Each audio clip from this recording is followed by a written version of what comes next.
चलिए सभी लोग को गुड मॉर्निंग। एक बार बताएंगे साउंड क्लियर है या नहीं। सारे लोग बताएंगे। चलिए good morning. Chandan Kumar good morning. Shivam, Divyanshu, Ayush, संतोष, सभी लोग को गुड मॉर्निंग। देखिए आज हम लोग अप्लाइड केमिस्ट्री का लेक्चर नंबर 1 स्टार्ट करेंगे, वो यूनिट 1 का होगा, ठीक है ना। टॉपिक आज हम लोग लेक्चर नंबर 1 स्टार्ट करेंगे। पहले जो लेक्चर नंबर 1 में जो हम लोग स्टडी करेंगे उसका नाम है fundamental of applied chemistry. Applied chemistry पढ़ने के लिए कौन कौन से बेसिक चीजें की रिक्वायरमेंट होती है उस चीज को हम लोग एक एक करके समझने की कोशिश करेंगे, ठीक है। हाँ, शांत रह के बैठना। चलो अब हम लोग स्टार्ट करते हैं। सबसे पहले फंडामेंटल को हम समझने की कोशिश करते हैं। देखिए फंडामेंटल ऑफ अप्लाइड केमिस्ट्री के पढ़ने के पहले थोड़ा सा हम लोग स्टेट ऑफ मैटर के बारे में पढ़े थे, ठीक है। स्टेट ऑफ मैटर के बारे में, ये क्या हो रहा भाई। स्टेट ऑफ मैटर के बारे में हम लोग पढ़े थे। स्टेट ऑफ मैटर के बारे में अगर आप लोग को थोड़ा बहुत भी चीजें याद आ रहा होगा तो आप बोलेंगे सर स्टेट ऑफ मैटर में हम लोग देखे थे मेजर रूप से 3 स्टेट ऑफ मैटर के बारे में पढ़े थे। एक देखे थे सॉलिड, दूसरा देखे थे लिक्विड, और तीसरा देखे थे हम लोग गैस। एक देखे थे सॉलिड, एक देखे थे लिक्विड, और तीसरा हम लोग क्या देखे थे, सुगा गैस देखे थे, ठीक है। हाँ, सॉलिड को हम लोग जो सॉलिड में भी आगे चल करके आप लोग जो सिविल इंजीनियरिंग या मैकेनिकल वाले जो स्टूडेंट होंगे वो 2 पार्ट में देखेंगे। एक तो हम लोग देखेंगे, एक हम लोग देखेंगे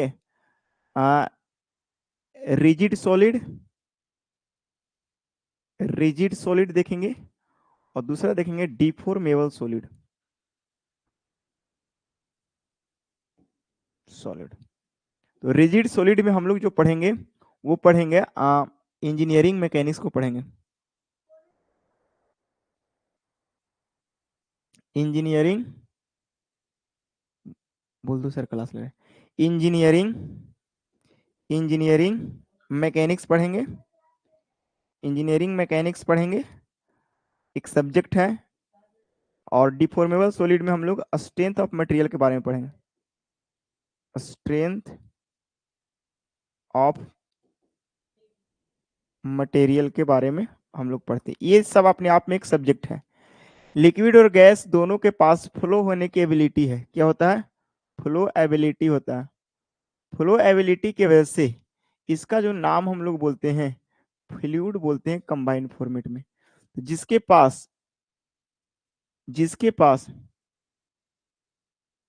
जिसके पास फ्लो होने की एबिलिटी होता है उसको बोलते हैं हम लोग फ्लूइड। और फ्लूइड के अंदर लिक्विड भी आते हैं और गैसेस भी आते हैं, ठीक है ना। हाँ, तो इतने सारे चीज आप लोग को ऑलरेडी पहले सिखाए थे और ये चीजें नॉलेज और पॉइंट ऑफ व्यू से इंपॉर्टेंट था। चलिए सभी लोग को गुड मॉर्निंग। अब आप लोग फोकस करेंगे स्टडी के ऊपर, ठीक है।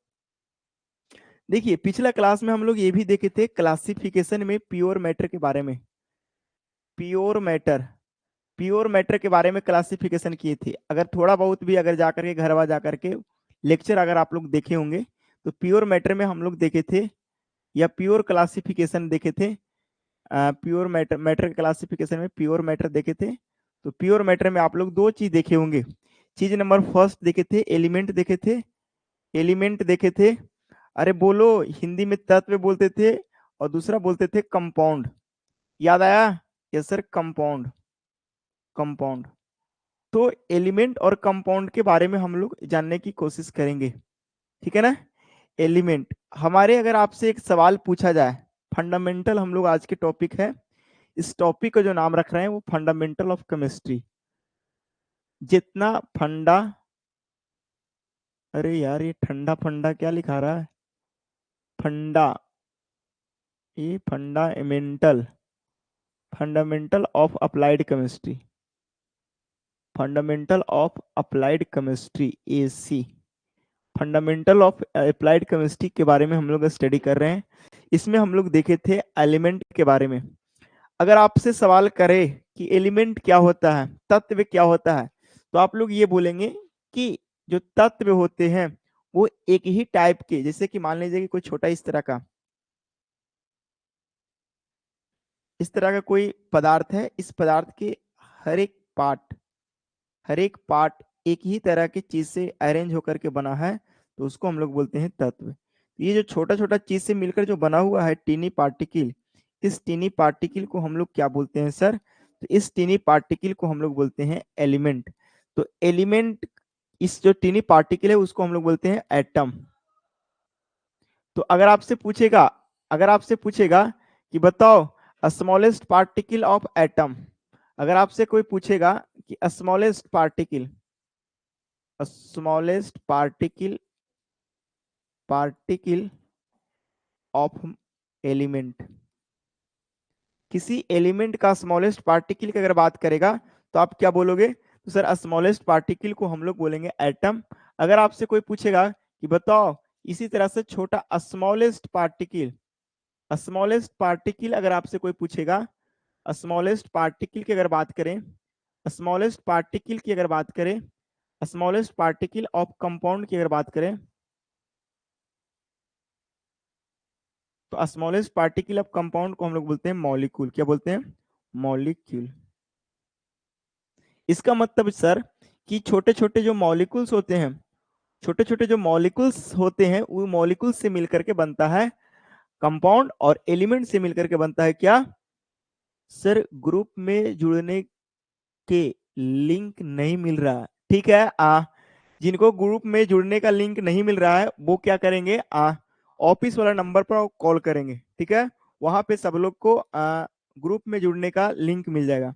और केमिस्ट्री से रिलेटेड जो भी दिक्कत होगा आपको इस नंबर पर कॉल करके डॉट्स भी अगर आपको लगता है कि समस्या है तो आप पूछ सकते हैं, ठीक है ना। हाँ, अब ये आपको फर्स्ट और आखिरी बार आपको ये नंबर दिया जा रहा है, ठीक है ना। इसके बाद आपको फिर नंबर नहीं मिलेगा, ठीक है। हाँ, चलो। तो हम ये बोल रहे हैं कि एलिमेंट का जो सबसे छोटा पार्टिकल्स होता है उसको हम लोग बोलते हैं एटम, और ये कंपाउंड का जो सबसे छोटा पार्टिकल होता है उसको मॉलिक्यूल्स बोलते हैं। तो आपसे ये पूछा जाता है सवाल कि एलिमेंट कितने होते हैं? बताओ टोटल नंबर ऑफ एलिमेंट कितने हैं? तत्वों, तत्वों की कुल संख्या कितना है? कोई बता सकता है क्या? देखो बहुत बचपन का वाला चीज है, बहुत बेसिक सा चीज है कि बताओ टोटल नंबर ऑफ एलिमेंट्स कितने हैं, तत्वों की कुल ज्ञात संख्या कितने हैं? सरकारी किताब के अनुसार कोई बोलेगा 111, कोई बोलेगा 119, कोई बोलेगा 105, जिसको जैसा मन होगा वैसा बोलेगा। तो देखो एक बोल रहा है कोई 118, ठीक है ना। तो हम बोल नहीं सकते हैं, लेकिन मोटा मोटी हम बोल सकते हैं कि मोटा मोटी 118 हम बोल सकते हैं, ठीक है ना। हाँ, और 118 तत्व है तो सारे, अगर आप केमिस्ट्री पढ़ना चाह रहे हैं तो 118 तत्व का नाम तो याद रखना ही होगा। सर 118 तत्व के नाम याद रखना कुछ ज्यादा ही हैवी टास्क नहीं हो जाता? हाँ, तो हम यही सब चीज को छोड़ करके हम ये कोशिश किए हैं कि आप 118 तत्व के नाम ना याद रख करके जो हम कुछ गिने चुने तत्व के नाम बोल रहे हैं, कम से कम उसका तत्व का नाम और उस तत्व का सिंबल, कुछ गिने चुने एलिमेंट का नेम, कुछ गिने चुने एलिमेंट का नाम, ये फंडामेंटल में ये चीज याद रखना होता है। एलिमेंट का नाम, सिंबल और उसका एटॉमिक नंबर, परमाणु की संख्या।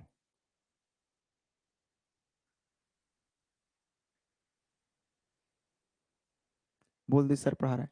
एटॉमिक नंबर, तो आप गिने चुने तत्व का नाम, उसका सिंबल और उसके एटॉमिक नंबर, ये तीनों आपको याद रखना बहुत जरूरी होता है अगर आप केमिस्ट्री पढ़ने के लिए तैयार हो रहे हैं तब।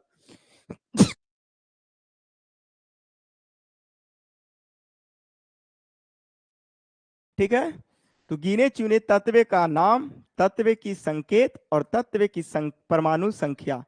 अगर आपके एटॉमिक मास अगर याद हो जाते हैं तो बहुत सही, नहीं तो हम सबका लॉजिक बताएंगे और उस लॉजिक की मदद से चीजों को समझने की कोशिश करेंगे। तो आपको बेसिक में पहला टास्क है, बेसिक में पहला टास्क है जो आप इग्नोर नहीं कर सकते हैं, उसे आप कंफर्म करेंगे, कंप्लीट करेंगे। और वो आपको गिने चुने, हम 118 एलिमेंट की नाम हम नहीं बता रहे हैं, जो ज्यादा केमिस्ट्री में यूज आते हैं वो सारे एलिमेंट को कम से कम याद रखना ही होगा, ठीक है। उसी में आता है पहला हाइड्रोजन। ये हाइड्रोजन इसका नाम है, इस तत्व का नाम है हाइड्रोजन।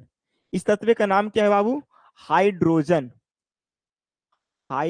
हाइड्रोजन। तो आप हिंदी ना लिखो, ज्यादा सही रहेगा। हाइड्रोजन का जो संकेत होता है, सिंबल होता है, वो एच होता है। उसके बाद होता है हीलियम, उसका एच ई होता है। लिथियम का एल आई होता है। बेरिलियम का बी ई होता है। बोरोन का बी होता है। कार्बन का सी होता है।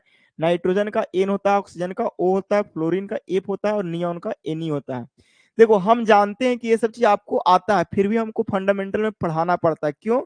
क्योंकि भविष्य में ये कभी हम नहीं सुनना चाहेंगे कि सर आपने ये चीज नहीं पढ़ाया और इसकी वजह से दिक्कत हो रहा। हम मान के चल रहे हैं कि आप लोग को कुछ नहीं आ रहा। आप लोग को आता है, हम नहीं जान रहे हैं। हम ये मान के चल रहे हैं कि आप लोग कुछ नहीं आ रहा है और वहां से हम पढ़ाने की कोशिश कर रहे हैं। क्योंकि केमिस्ट्री में एक इंटरेस्ट पैदा करना हम आप लोग को, ठीक है। सोडियम का होता है वो ए, मैग्नीशियम का होता है Mg, एल्युमिनियम का होता है Al। इस संकेत हम बता रहे हैं। सिलिकॉन का SI होता है। फास्फोरस को P होता है। सल्फर का S होता है। क्लोरीन का Cl होता है। आर्गन का Ar होता है। और आर्गन का Ar होता है। और पोटेशियम का K होता है। कैल्शियम का ये होता है। यानी सर परमाणु संख्या 1 से लेकर के 20 तक सारे तत्वों का नाम, एटॉमिक नंबर और उसकी संकेत तो याद होनी चाहिए। बाद बाकी और भी है जो गिने चुने आपको याद रखना है। जैसे में आपको 24 को हर हाल में याद रखना होगा।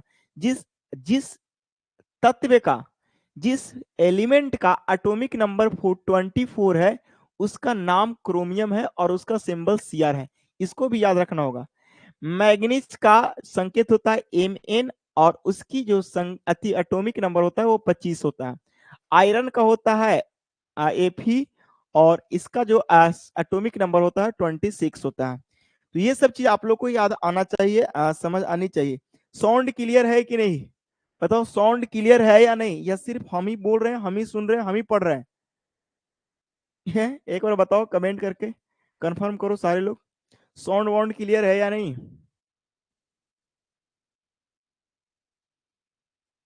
बताओ।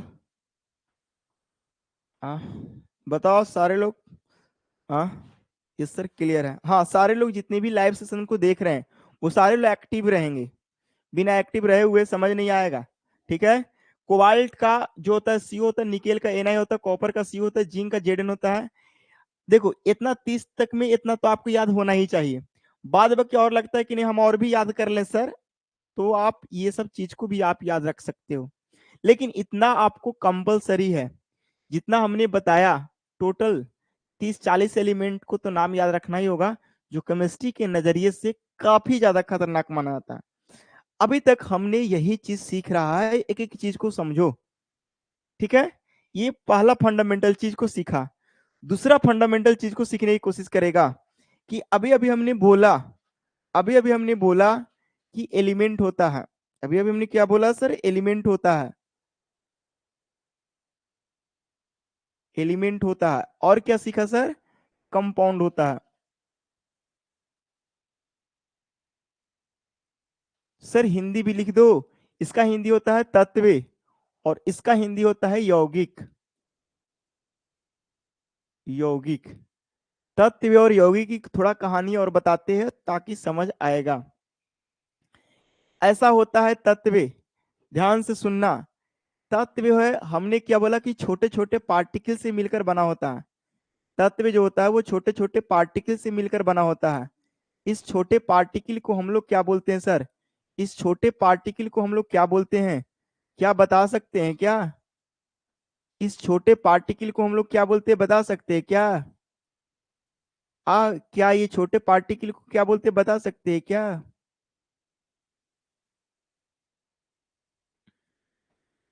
इस छोटे पार्टिकल को क्या बोलते हैं, बता सकते हैं क्या? यस सर, ये छोटे पार्टिकल को ही हम लोग बोल रहे हैं। जूम आउट करके बाहर निकाल के देखने के बाद इसी को हम बोल रहे हैं एटम। यानी एक तरह से बोल सकते हैं कि यहाँ पे ये एटम जैसा है वैसे ही ये भी एटम होगा। अगर हम ऐसा बोले, अगर हम आपसे ये बोले कि इस एटम का नाम रखें ए और ये वाला एटम का नाम रखें बी, तो हम ए और बी के बारे में थोड़ा सा सोच को डेवलप करना चाह रहे हैं। ए और बी, ये दोनों एटम क्या सेम होगा?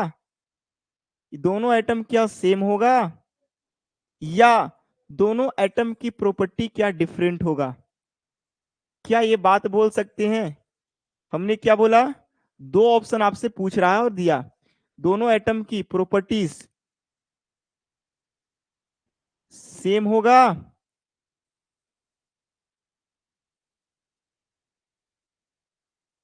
क्या डिफरेंट होगा? क्या ये एक ही एलिमेंट का, ये जो दोनों एटम है वो क्या है sir? Same same atom, same atom of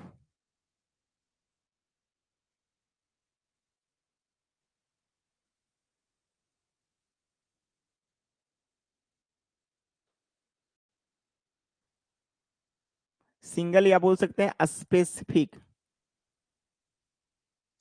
specific मतलब होता है खास, या बोल सकते हो विशिष्ट। अगर मान लीजिए एग्जाम्पल के तौर पर ही अगर हम सोच ले कि ये लोहा का है, तो लोहा का यहाँ पे वाला एटम और यहाँ पे वाला दोनों एटम की बात करें तो दोनों एटम का प्रॉपर्टी सेम होगा या अलग होगा? चलो, क्या दोनों एटम का प्रॉपर्टी सेम होगा या अलग होगा? कोई यहाँ पे मान लिया, इस वाली जगह को मान लिया सी, इस वाले को मान लिया डी, तो यहाँ पे सी और डी भी लिख दो, यहाँ पे सी और डी भी लिख दो। क्या सबका क्या सबका प्रॉपर्टी सेम होगा या डिफरेंट होगा? ये हम एक सवाल पूछे हैं आपसे, और इस सवाल का हम इंतजार कर रहे हैं आप लोग के जवाब का। सेम होगा, सेम होगा, सेम होगा।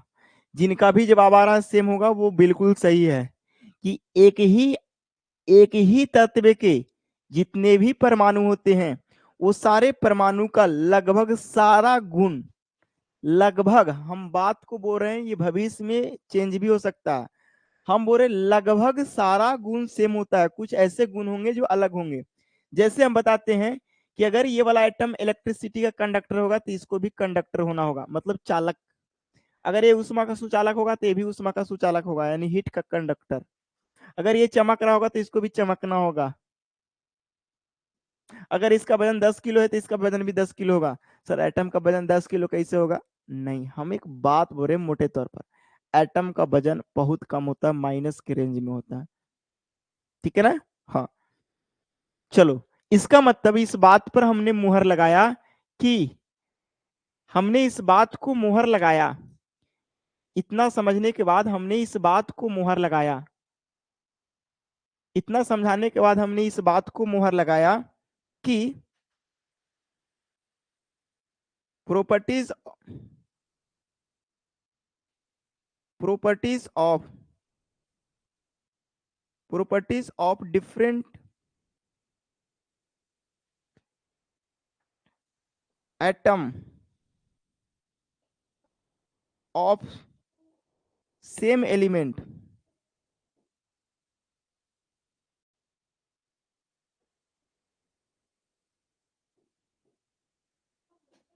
मस्ट बी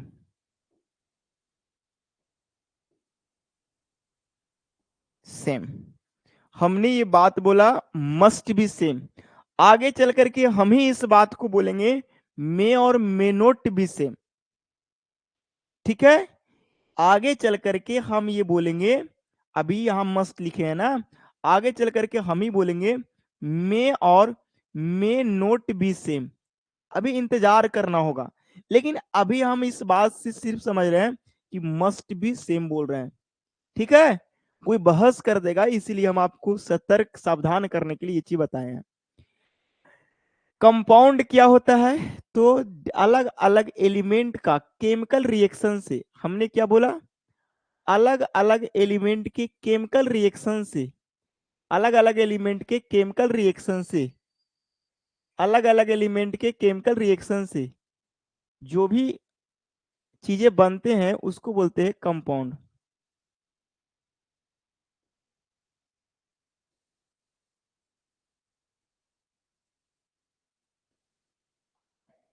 ठीक है?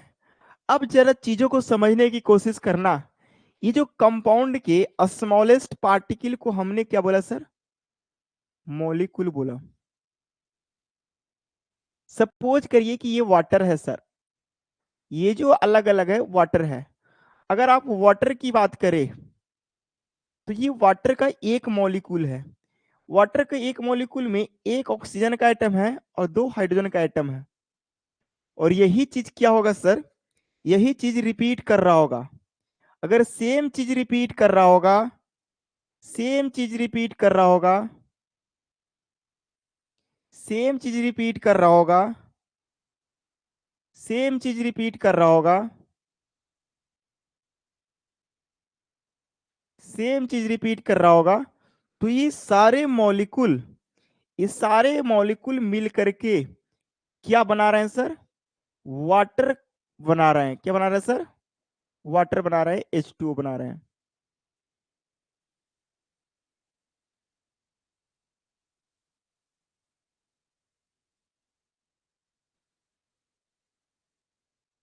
जल बना रहे हैं, ठीक है। तो क्या हम बोल सकते हैं कि यहां पे भी एटम का रिपीटेशन हुआ, यहां पे भी एटम का रिपीटेशन हुआ, लेकिन जब सेम एटम का रिपीटेशन होगा, यानी बोल सकते हैं कि अगर सेम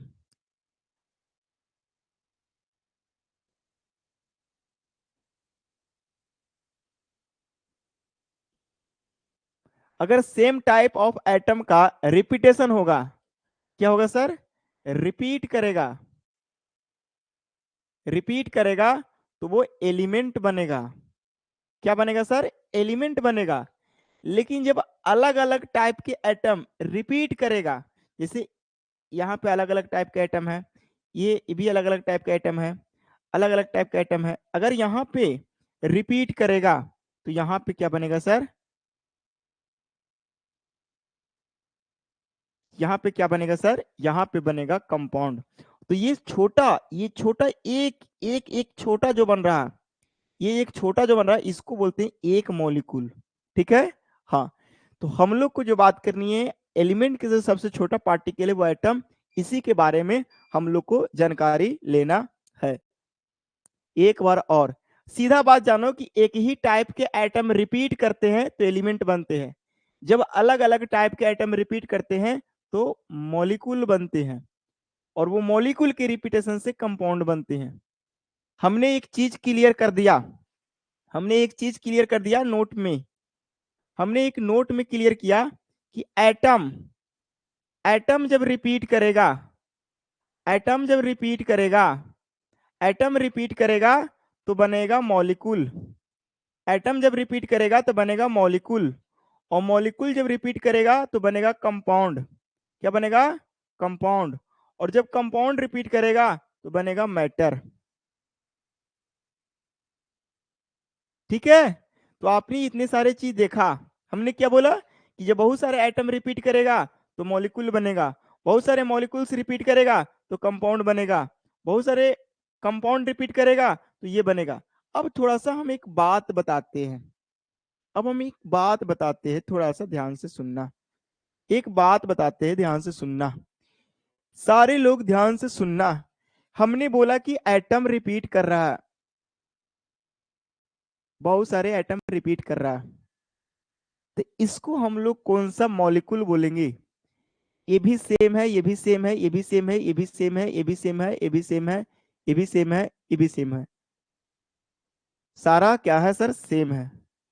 तो जब ये रिपीट करता है तो इसको बोलते हैं मॉलिक्यूल ऑफ एलिमेंट।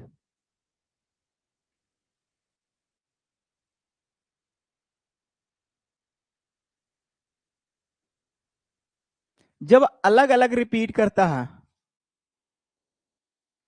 जब अलग अलग एटम रिपीट करता है, तब इसको हम लोग क्या बोलते हैं सर, मॉलिक्यूल ऑफ कंपाउंड।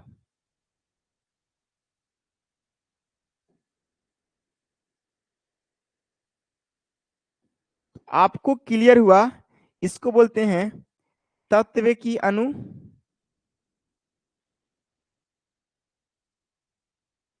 और इसको बोलते हैं यौगिक की अणु।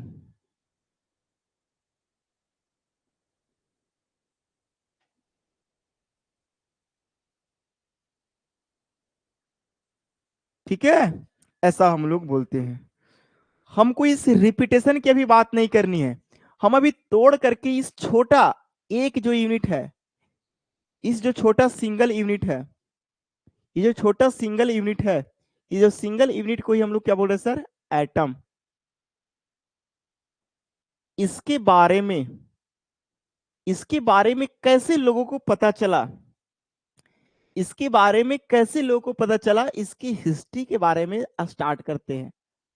इसकी हिस्ट्री के बारे में भी जानेंगे कि आखिर ये छोटा, ये एटम जो है वो आया कहां से, किसने ऐसा बताया कि एटम सबसे छोटा होता है और इसके क्या क्या कैरेक्टरिस्टिक हो सकता है।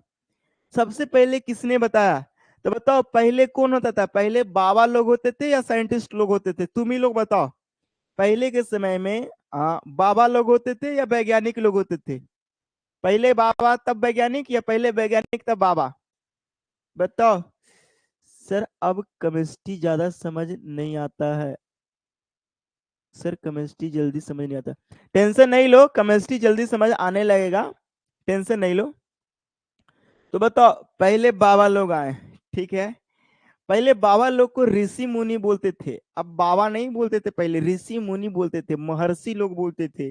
ऋषि से भी ऊंचा होता था महर्षि, महाऋषि ऐसे बोलते थे, ठीक है।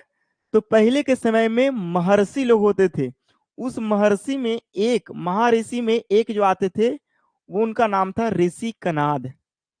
महर्षि में एक ऋषि आते थे जिनका नाम था ऋषि कनाद।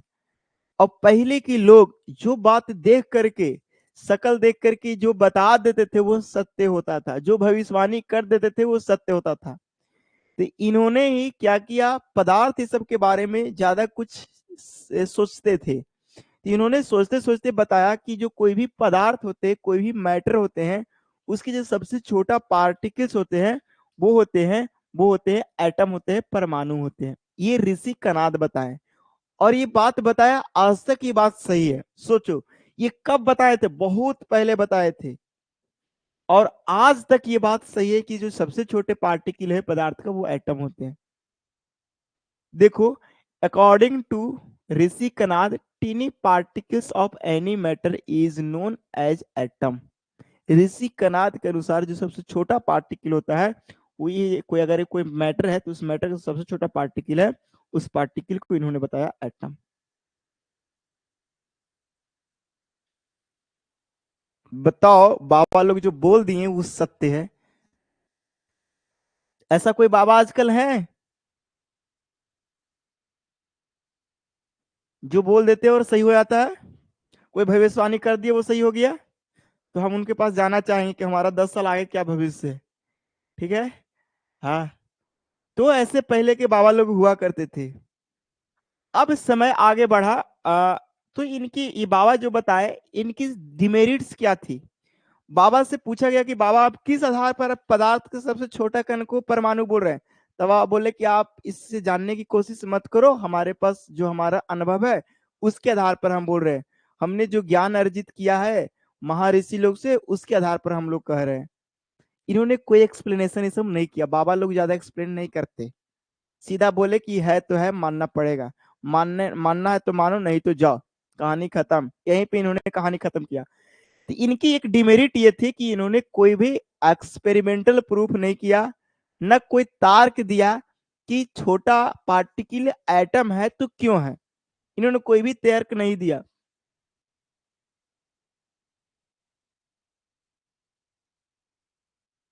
ठीक है, इन्होंने कोई भी एक्सपेरिमेंटल वेरिफिकेशन नहीं दिया, ना एक्सपेरिमेंटल कोई अप्रोच दिया, और ना ही कोई इन्होंने मॉडल्स दिया, ठीक है।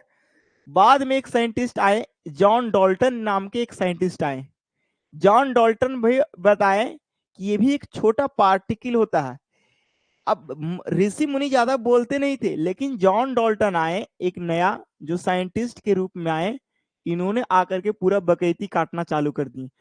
इन्होंने ये बोला कि पदार्थ के सबसे छोटा पार्टिकल तो एटम होवे करता है, ये बोला कि पदार्थ के सबसे छोटा पार्टिकल तो एटम होवे करता है, चिपका दिया ऋषि मुनि के अनुसार। उसके बाद और भी बकैती कर दिया कि पदार्थ के जो सबसे छोटा पार्टिकल होता है उसका और भी टुकड़ा में नहीं तोड़ा जा सकता, उसके छोटे छोटे पार्टिकल में तोड़ नहीं सकते। अगर ये पदार्थ का सबसे छोटा पार्टिकल है और इसको हम एटम बोल रहे हैं, इसको कुछ भी कर दो, कुछ भी कर दो, कुछ से भी तोड़ो, कुछ से भी तोड़ो, कुछ से भी तोड़ो, तो ये टूटने वाला में से नहीं है, ये टूट ही नहीं सकता। ये इन्होंने बोल दिया जॉन डॉल्टन। और इन्होंने बोला, बहुत सारे कॉन्सेप्ट दिया, सिर्फ इतना ही नहीं बोला, इन्होंने बहुत सारे कॉन्सेप्ट दिया, पॉस्टुलेट दिया। पॉस्टुलेट का मतलब समझो पहले क्या होता है, what is the meaning of postulate. ठीक है शिवम, पॉस्टुलेट कहने का मतलब ये होता है कि वो जो बातें बोले हैं, पहले उन्होंने थ्योरी दिया, पहले उन्होंने क्या दिया, थ्योरी दिया, और बाद में अपने फैक्ट के आधार पर उसको प्रूफ किया, साबित किया। हम क्या बोले, पॉस्टुलेट का मतलब क्या होता है, पहले थ्योरी दे देना और बाद में उसको सही कर देना। जैसे ध्यान से सुनना, हम बोले कि आज 2 बजे वर्षा होगी, और बाद में उसको वर्षा करवा करके उसको सत्यापित कर दिया कि वर्षा हो गई, तो उसको बोलते हैं पॉस्टुलेट। पहले थ्योरी दिया और बाद में उसको साबित किया कि ऐसा होता है। ठीक है, तो यहां पे भी पॉस्टुलेट दिए इन्होंने। पहला पॉस्टुलेट ये दिया कि every matter is composed of very small particle is called atom which take part in chemical reaction. इन्होंने बोला कि कोई भी मैटर का, इन्होंने ये बोला पहला पॉस्टुलेट में, इन्होंने ये बोला कि जो जो भी कोई भी मैटर का जो सबसे छोटा पार्टिकल होता है, ध्यान से सुनना, कोई भी मैटर का, कोई भी मैटर का जो सबसे छोटा पार्टिकल होता है, अगर कोई मैटर है, ध्यान से सुना, कोई भी अगर ये कोई मैटर है, तो इस मैटर का जो सबसे छोटा पार्टिकल है, उस छोटे पार्टिकल को हम लोग बोल रहे हैं एटम। और यही एटम जो होता है वो क्या चीज में भाग लेता है, तो सर रासायनिक अभिक्रिया में भाग लेता है, यानी सर केमिकल रिएक्शन में पार्टिसिपेट करता है। Take part in chemical reaction या participate, participate in chemical reaction, chemical reaction में पार्टिसिपेट करता है। किसमें पार्टिसिपेट करता है, केमिकल रिएक्शन में पार्टिसिपेट करता है। चलो सर मान लिया। दूसरा इन्होंने बोला कि atom can not be divided into sub atomic particle. इन्होंने ये भी बोला कि एटम को छोटे छोटे पार्टिकल में डिवाइड नहीं कर सकते। जैसे इस एटम है, इसको टुकड़ा में, अगर ये कोई एटम है तो इसको आप तोड़ नहीं सकते, ये कैसा होता है, इनडिविजिबल होता है। ठीक है, हम इसको यहां पे लिख देते हैं सारे चीज को। पहला इन्होंने बताया, पहला इन्होंने बताया कि atom take part in chemical reaction.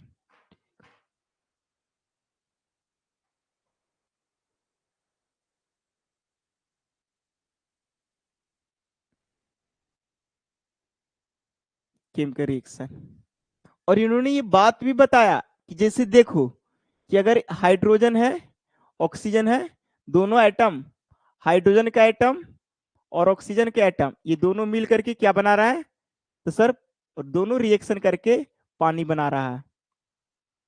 ऐसा इन्होंने बताया भी, एग्जाम्पल के साथ बताया। सोचो, पहले इन्होंने थ्योरी दिया, बाद में प्रूफ भी कर रहा है, इसको बोलते हैं पोस्टुलेट।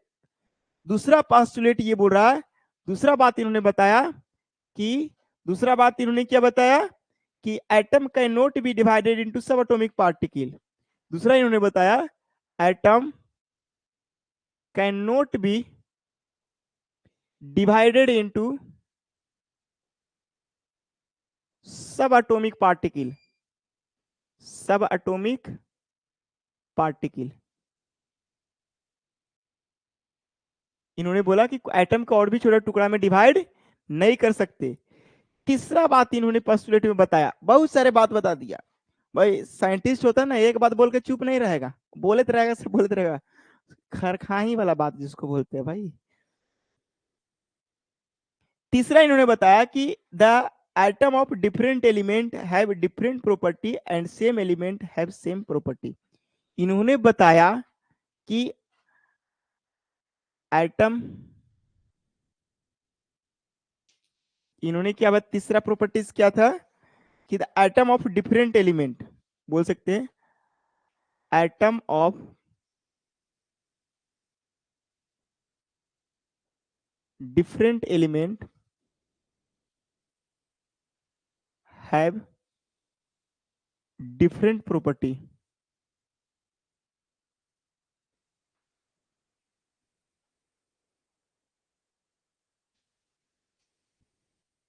एंड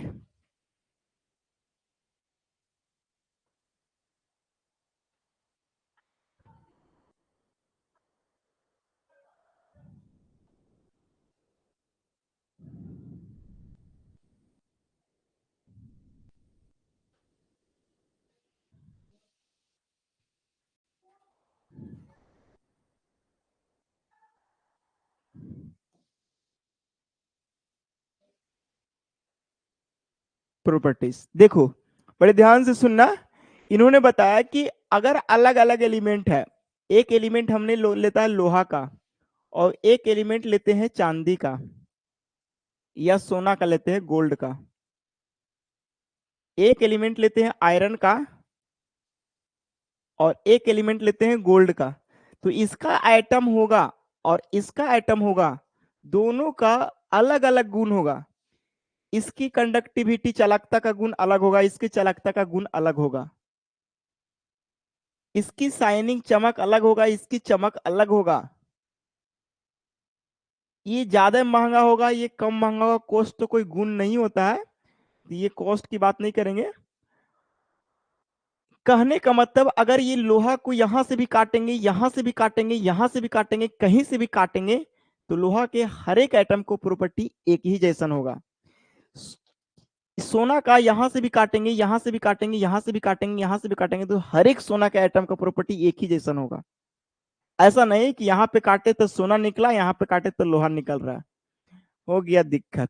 ऐसा नहीं कि यहाँ पे लोहा में लो काटे तो लोहा निकला, यहाँ पे काटे तो सोना निकल गया, ऐसा नहीं। तो वही बोला कि सेम एलिमेंट का एटम भी सेम होता है, अलग एलिमेंट का एटम भी अलग होता है। कभी भी अलग एलिमेंट का एटम सेम नहीं होता। इन्होंने सब कुछ बताया। अगर इसका जितना मास हो रहा है ना, और इसका जितना मास है ना, ये एफी का जितना मास है, जितना गोल्ड का मास है, दोनों के मास में क्या है, अलग होगा। लेकिन हर एक लोहा के एटम का मास क्या होगा, सेम होगा। लेकिन अलग अलग एलिमेंट का जो मास होगा वो अलग अलग होगा। इन्होंने ऐसा बताया। देखो यहाँ पे हमने चीजें भी लिख करके लाया है कि यहाँ पे इन्होंने एक चीज एक्सप्लेन करा कि properties of gold atom not equal to properties of silver atom. कभी भी सोना के एटम का जो प्रॉपर्टीज है वो गोल्ड के एटम के प्रॉपर्टीज के बराबर नहीं होगा, सेम नहीं होगा। अगर सेम होता तो दोनों सेम रेट में मिलता रहे, ठीक है। But all atom of gold are identical, लेकिन गोल्ड का सारे एटम एक ही जैसा होगा। हमने यही चीज अभी समझाने की कोशिश कर रहा था कि अगर लोहा का कोई भी एटम सोना से कोई कैरेक्टरिस्टिक नहीं मिलेगा, लेकिन लोहा के सब एटम, सोना के सब एटम अपने आप में एक जैसन होगा, ठीक है। ये बता रहा है। बोलो ये चीजें समझ आया कि नहीं आया? क्या है भाई? चलो सर केमिस्ट्री, चलो शिवम ठीक है। बोलो ये चीज समझ आया कि नहीं? ये तीन बात समझ आया कि नहीं? ये तीन बात आप लोगों को समझ आया कि नहीं आया? क्लियर है कि नहीं? शिवम तुम्ही से पूछ रहे हैं? Yes sir. चलो, इन्होंने बहुत सारे बात बताया, और इन्होंने बताया एक कि the different atom, the atom of different element can combined,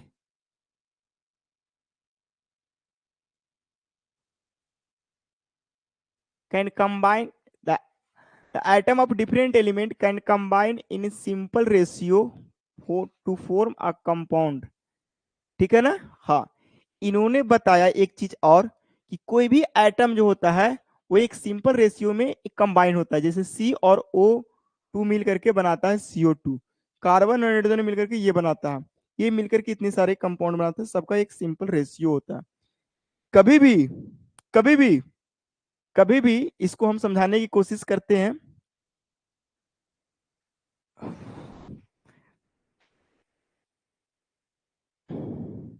पता नहीं ऐसे कैसे हैंग कर रहा है। कभी भी कार्बन और ऑक्सीजन दोनों मिलकर के कार्बन डाइऑक्साइड बनाएगा, तो हमेशा दोनों का रेशियो क्या होगा सर? अगर मास का रेशियो, कार्बन का एटॉमिक मास अगर देखे तो कार्बन का एटॉमिक मास 12 होता है और ऑक्सीजन का एटॉमिक मास होता है 16, और 16 दो के रेशियो में, तो 16 दूना क्या हो जाएगा? 32। कैसे निकालते हैं इसकी मास? निकालने आता है? कार्बन का एटॉमिक मास कितना होता है? तो सर 12, और कितना आइटम है सर? एक आइटम, प्लस यहाँ पे ऑक्सीजन कितना आइटम है? तो सर ऑक्सीजन 2 आइटम है। एक आइटम का मास कितना होता है? 16, यानी सर 12:32 के रेशियो में हमेशा रहेगा। अगर इसका सिंपल रेशियो करेंगे तो 4 से कटेगा, 4 तिया 12 और 8 चौका 32। जब कभी भी कार्बन और ऑक्सीजन दोनों मिल करके अगर कार्बन डाइऑक्साइड बनाने की कोशिश करेगा तो हमेशा कार्बन डाइऑक्साइड का जो रेशियो रहेगा वो 3:4 का रेशियो रहेगा। जब भी कार्बन और ऑक्सीजन दोनों मिल करके अगर आपको कार्बन मोनोऑक्साइड बनाना होगा तो कार्बन मोनोऑक्साइड का जो रेशियो होगा हमेशा कितना होगा? 12:16, यानी बोल सकते हैं कि 3:4 की रेशियो होगा। तो कभी भी कोई भी अगर एलिमेंट अगर कंबाइन कर रहा है, अगर कोई भी एलिमेंट अगर कंबाइन कर रहा है या कोई भी मॉलिक्यूल अगर कंबाइन कर रहा है किसी भी एलिमेंट का, तो वो एक सिंपल रेशियो में कंबाइन करेगा। ठीक है, जैसे में एक रेशियो और अच्छा से हम बताने की कोशिश करेंगे। अगर नाइट्रोजन और ऑक्सीजन दोनों मिल करके अगर ऑक्साइड बनाने की कोशिश कर रहा है, अगर N2O बनाएगा तो हमेशा इसी रेशियो में रहेगा। N2O2 बनाएगा, इतना सारे 5 ऑक्साइड बनाते हैं, N2O5 बनाएगा, तो सबका एक रेशियो होता है, फिक्स रेशियो में जुड़ेगा। ठीक है, चलो। नहीं सर, यस सर, नहीं सर। ठीक है, चलो आगे इन्होंने बताया कि atom neither be created nor be destroyed. Atom को ना क्रिएट कर सकते हैं और ना उसको नष्ट कर सकते हैं, तोड़ सकते हैं। इसको बोलते हैं conservation of atom. Conservation of atom को कॉन्सेप्ट भी इन्होंने दिया, तनी मनी नहीं दिया, बहुत सारा दिया। लेकिन इतनी सारे जो बात बताया, बताओ इतना सारा बात बताया, इतना मेहनत से एक्सप्लेन किया, पोस्टुलेट दिया, और एक भी बात सही ना हो तब कैसा उसको लगेगा? इनके साथ बिल्कुल वैसा ही हुआ। इतना सारा बात बताया और एक भी बात इनको सही नहीं हुआ, सारा का सारा बात गलत हो गया। समझा?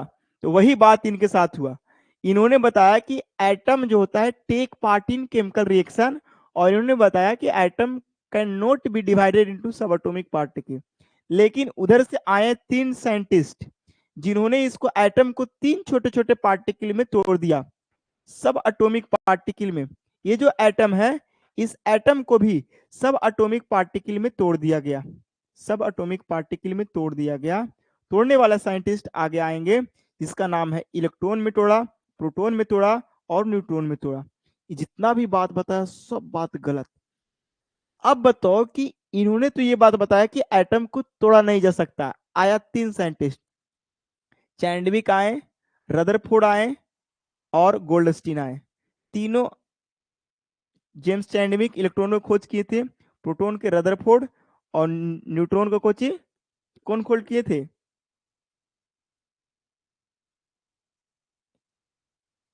इलेक्ट्रॉन को टॉमसन किए थे, प्रोटॉन को रदरफोर्ड, न्यूट्रॉन के चैंडविक। ए चैंडविक, चैंडविक। ठीक है, तो ये इलेक्ट्रॉन प्रोटॉन न्यूट्रॉन की खोज था। ऐसे आप लोग बचपन में याद भी किए होंगे, ईट पर नाच, ऐसा कॉन्सेप्ट आप लोग पढ़े होंगे, ईट पर नाच।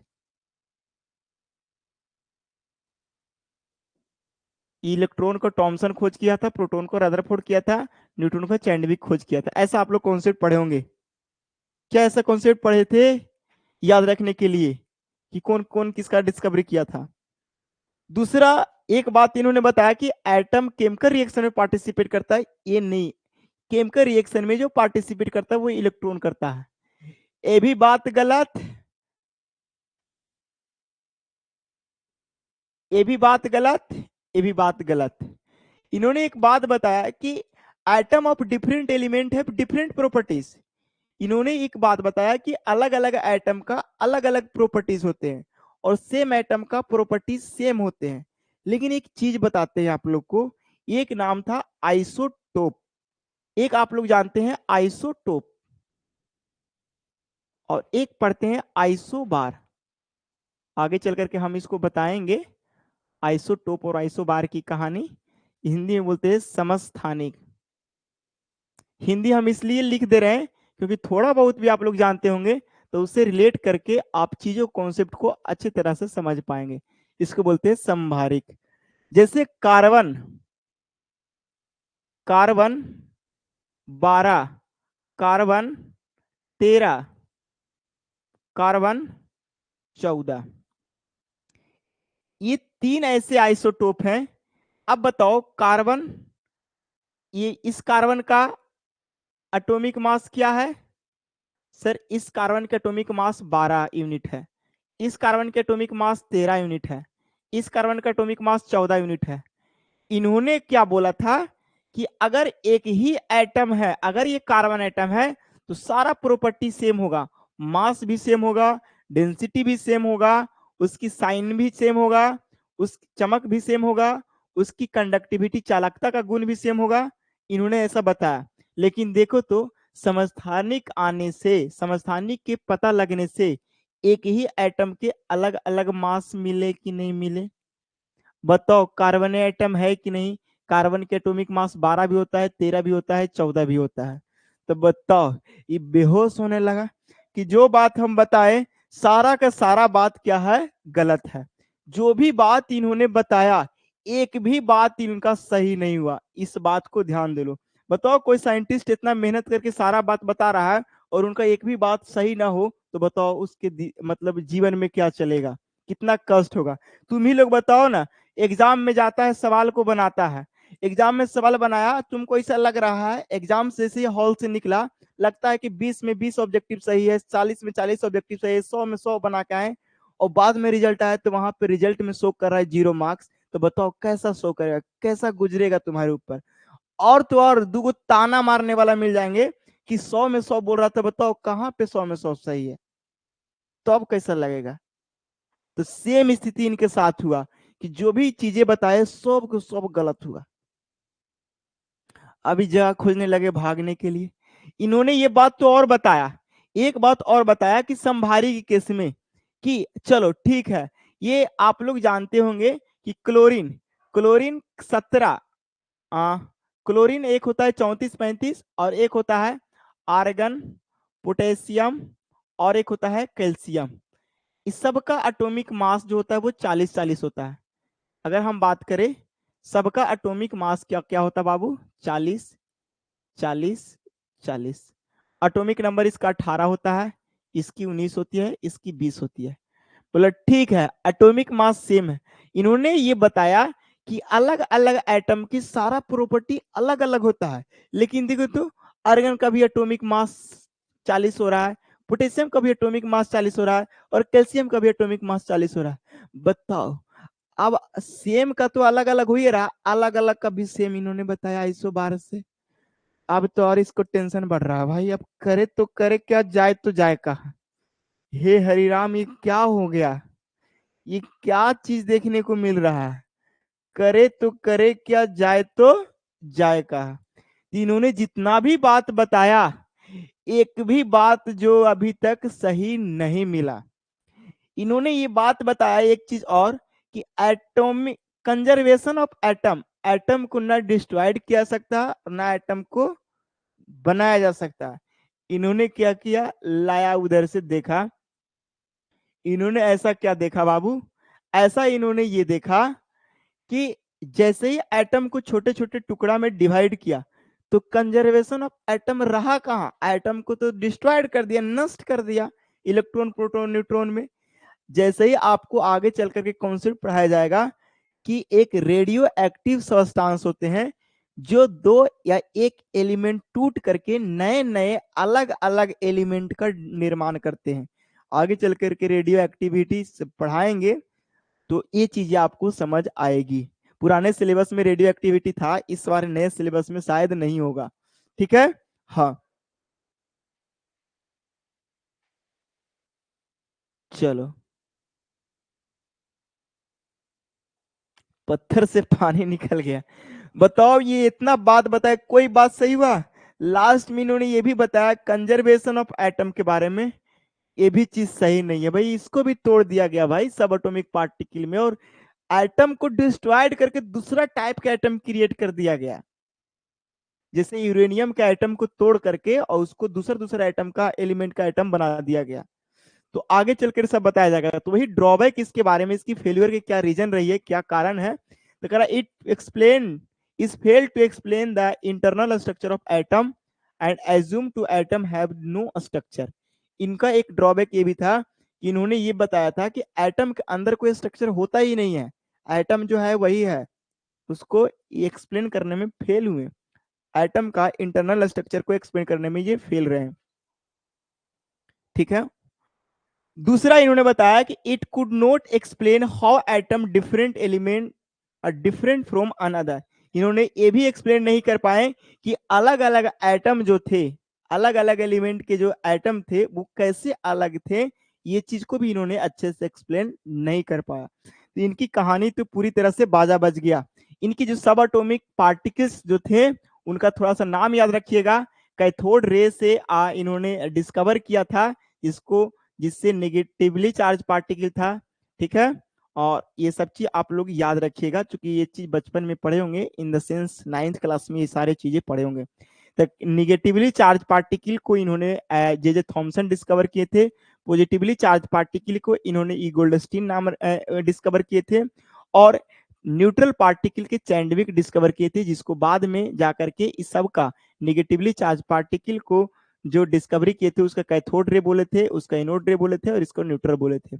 बाद में सबका नाम दिया गया, निगेटिवली चार्ज पार्टिकल को इलेक्ट्रॉन दिया गया, पॉजिटिवली चार्ज पार्टिकल को प्रोटॉन बोला गया, और तो और रुक जा, और न्यूट्रल पार्टिकल को न्यूट्रॉन बोला गया। सबका जो रिलेटिव मास होता है, रिलेटिव मास कहने का मतलब क्या होता है सर? रिलेटिव मास कहने का मतलब हम प्रोटॉन के रिस्पेक्ट में देख रहे हैं। जो इलेक्ट्रॉन है, ध्यान से सुनना, जो इलेक्ट्रॉन है वो प्रोटॉन के रिस्पेक्ट में कितना हल्का है या कितना भारी है। तो ये रिलेटिव मास जो हम लोग देख रहे हैं वो किसके रिस्पेक्ट में देख रहे हैं? सर प्रोटॉन के रिस्पेक्ट में देख रहे हैं। तो प्रोटॉन के रिस्पेक्ट में वे इतना गुना भारी है, यानी सर प्रोटॉन से इलेक्ट्रॉन हल्का होता है, यानी माइन, और इसका जो चार्ज होता है वो कितना होता है सर? -1 यूनिट इसका चार्ज होता है। ठीक है, प्रोटॉन का 1 यूनिट होता है, +1 यूनिट चार्ज होता है, न्यूट्रॉन का +1 यूनिट होता है, 0 यूनिट चार्ज होता है। मास याद रखिएगा कि इलेक्ट्रॉन का मास होता है माइनस इतना, और प्रोटॉन की जो मास होता है 1 माइनस, इलेक्ट्रॉन का चार्ज होता है माइनस इतना केजी। इलेक्ट्रॉन का जो चार्ज होता है ये माइनस नहीं है, ये चार्ज होता है 9.1 इंटू 10⁻³ केजी। ग्राम में कभी कभी पूछेगा आपके स्किल टेस्ट करने के लिए, तो 9.1 इंटू 10⁻27 ग्राम हो जाएगा। तो ग्राम में करने के लिए आप क्या करोगे, इस तरह से गुना करोगे, -9.1 इंटू 10⁻31 केजी है, और केजी को ग्राम में बदलने के लिए क्या से गुना करेंगे सर? 1000 से गुना करेंगे। 1000 से गुना करने का मतलब सर 10⁻3 से गुना करेंगे। 10⁻+3, जब बेस सेम रहता है तो पावर ऐड होता है, इसीलिए 9.1 इंटू 10⁻27 केजी ग्राम होता है। तो केजी ग्राम नहीं, सिर्फ ग्राम होता है। तो ये चीज को ध्यान दीजिएगा कि हमने ग्राम में -27 क्यों लिखा। ठीक है, अगर मास ऑफ प्रोटॉन, ये सब याद रखिएगा, मास ऑफ न्यूट्रॉन याद रखिएगा, चार्ज ऑफ इलेक्ट्रॉन याद रखिएगा, चार्ज ऑफ प्रोटॉन याद रखिएगा, और चार्ज ऑफ न्यूट्रॉन याद रखिएगा। ये सब याद रखिएगा, ये सब छोटी छोटी चीज है जो आपको काम आएगी जब हम पूछेंगे। तो कल के क्लास में जब भी आप क्लास करोगे, अगले क्लास जब भी आप करोगे, तो ये सारा चीज आप याद रखोगे, क्योंकि ये सारे चीज बेसिक है, ये सारे चीज बेसिक है, ये सारे चीज बेसिक है। तो आज की क्लास का जो बेसिक है, फंडामेंटल जो चीजें थे, वो पूरा का पूरा याद रखोगे। जितना आप याद रखोगे इस चीज को, आगे पढ़ने में उतना मदद करेगा। तो आज के होमवर्क जो आपको दे रहे हैं, होमवर्क में ये पूरा याद रखना है, atomic number, atomic number, element का नाम और उसका सिंबल, पहला होमवर्क। दूसरा होमवर्क याद रखना है कि सब एटॉमिक पार्टिकल कौन कौन थे, इलेक्ट्रॉन, प्रोटॉन, न्यूट्रॉन, उसका रिलेटिव चार्ज क्या था, रिलेटिव मास क्या था, इसकी एब्सोल्यूट चार्ज क्या थी, एब्सोल्यूट मास क्या थी, ये सब याद रखना है। जब भी कोई मास पूछेगा तो आप एब्सोल्यूट मास बताएंगे, रिलेटिव मास नहीं बताएंगे, क्या फंडा है रिलेटिव मास का, ये सब बताएंगे, ठीक है। तो अब हम लोग अगले क्लास में एटॉमिक मॉडल्स के बारे में बात करेंगे, जो एटॉमिक मॉडल थॉमसन दिए थे उसके बारे में अगले क्लास से चलेंगे। आज की क्लास को हम यहीं पे रहने देते हैं, मिलते हैं नेक्स्ट क्लास में, ठीक है। आज काफी ज्यादा क्लास हो गया है, 3 क्लास ले लिए, एक थर्ड का लिए, एक फिफ्थ का लिए और एक तुम लोग का ले रहे हैं। तो टोटल हमारे पास आज संडे के दिन में 3 क्लास हो गए, बावजूद अभी फील्ड में भी जाना है। तो ओवरऑल क्लास का बर्डन आज हो गया था, ठीक है। तो सेशन को यहीं पे रहने देते हैं। अगले क्लास में आप लोग एक काम जरूर कर लेंगे, कॉपी जरूर खरीद लेंगे और नोट्स लिखना जरूर चालू करेंगे। आइसो बार में डिफरेंट क्या होता है, क्या क्या लिख रहे हो आप, आइसोटोप, आइसोबार, आइसोटोन, आइसोटोप सब एक बार बताएंगे, टेंशन नहीं लो। आइसोबार में डिफरेंट मास होता है, बात सही है भाई संतोष, समझ सकते हैं, समझ सकते हैं। शिवम ब्रो मन लग रहा है, चलो शिवम बादशाह, ये कैसा नाम लिखता है भाई, कॉल कर, किसको क्या कह रहा है तुम लोग कमेंट में, ऐसे क्या कर रहा है भाई। केमिस्ट्री जब समझ में नहीं आ रहा है तो कोशिश करो मेरे साथ समझने का,